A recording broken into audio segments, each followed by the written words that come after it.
তাদের থেকে রিমান্ডে নেওয়া হচ্ছে, তাদেরকে জিজ্ঞাসাবাদ করা হচ্ছে, আবার আনা হচ্ছে। কিন্তু ওদের ভিতর মনে হচ্ছে যে অতীত দেখে তারা মনে হচ্ছে যে হয়তো আমাদের কিছু হবে না।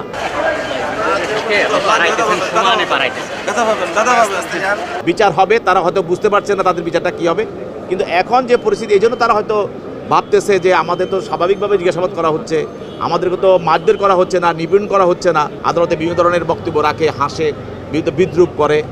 কিন্তু তারা তখন বুঝবে যখন বিচারটা তারা দেখবে।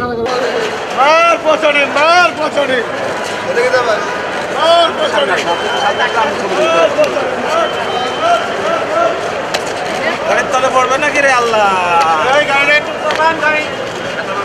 মাথায় লাগছে তো ভাই, সরে না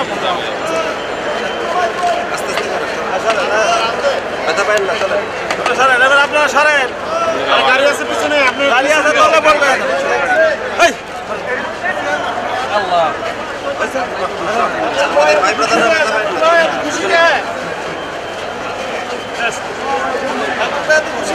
আরে ভাই আমি তো সবসময় খুশি।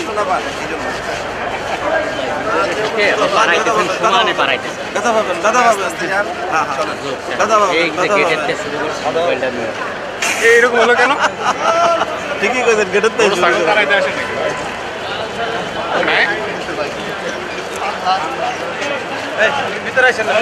বসুন্ধরা ডায়াপেন্ট এখন আরো উন্নত। এই hot air through top sheet দ্রুত শোষণ করে সোনামণিকে দেয় কোমল অনুভূতি। ফ্যাসিস্টের সময় আসামিদেরকে তারা ছিল অনেকে রাজনৈতিক নেতা কর্মী ছিল, আন্দোলনের সংগ্রামী ছিল এবং বিভিন্ন পেশাজীবীরাও ছিল।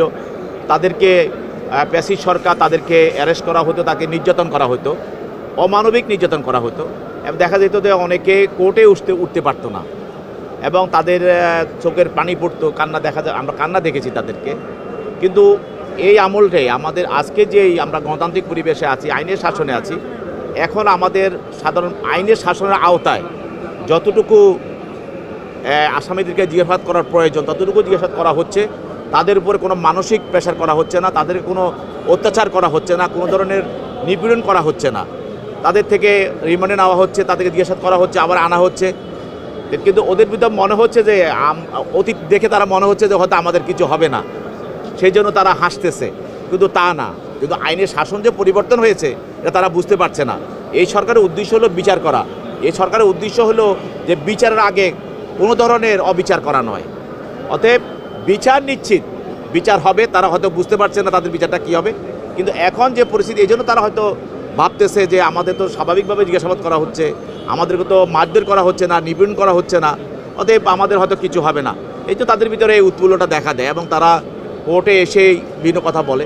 এইটা আমরা এই যে অ্যাকচুয়ালি আইনের শাসনের মধ্যে থেকেই কাজগুলো করা হচ্ছে।